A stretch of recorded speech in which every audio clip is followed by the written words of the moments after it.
Aujourd'hui, nous avons ouvert la session comptant pour l'installation, dans le cadre de l'installation de la 10e législature.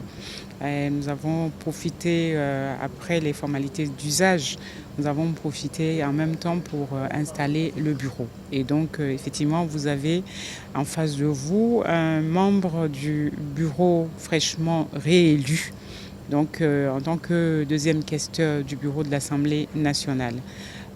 Pour nous, on est dans une gouvernance de réforme. Vous le savez très bien, les populations aussi en voient les fruits, on voit les différentes manifestations.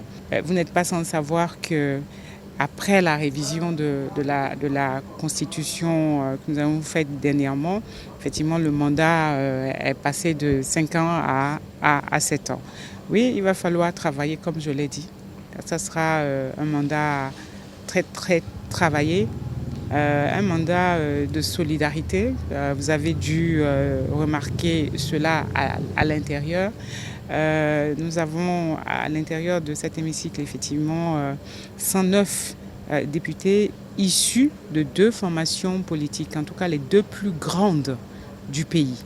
Et donc, ce n'est une surprise pour personne que à l'intérieur, justement, au moment de l'animation, au moment des activités, au moment de la désignation, au moment de la conduite des élections, que les choses se passent de façon aussi fluide. De façon aussi fluide. D'abord, parce que nous savons ce que nous faisons, parce que nous connaissons, nous sommes des constituants par défaut, nous sommes des législateurs et nous sommes la représentation nationale, comme j'aime à le dire. Et donc, c'est vrai, il y a de nouveaux députés, mais en même temps aussi, cet hémicycle, quand vous y arrivez, tout de suite, elle vous indique la voie à suivre. Et donc, vous avez dû sentir cela dans l'organisation des élections à l'effet justement lors de la désignation pour désigner les membres du bureau. Je voudrais profiter de votre micro pour saluer le travail abattu par le bureau d'âge, à savoir le doyen d'âge, le président de séance, l'honorable Nda Antoine, qui était assisté par notre jeune collègue Youssouf Issa et notre jeune collègue l'honorable Traoré, qui est élu de la 8e circonscription électorale. Donc ils ont fait un travail titanesque. Nous y avons passé toute la journée. Mais tout s'est bien passé.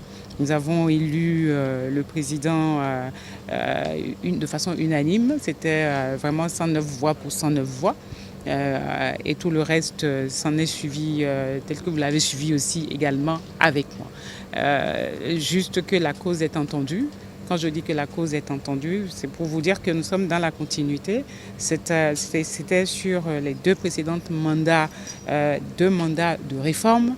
Nous continuons dans ces réformes-là et nous savons le travail qu'il nous reste, qu'il y a à faire dans cet hémicycle, et c'est pour cela que les populations nous font confiance. Vous l'avez entendu dans le discours de prise de fonction du président nouvellement élu, que je salue, le président Joseph Djobinou. Donc nous n'avons pas une minute à perdre.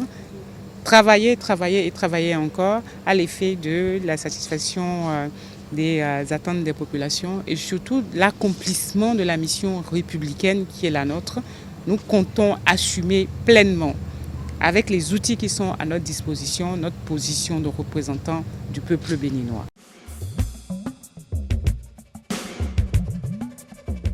Nous arrivons en fin de mandat.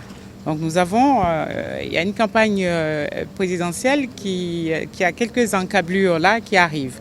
Et ensuite, nous avons écouté les travaux habituels que nous faisons.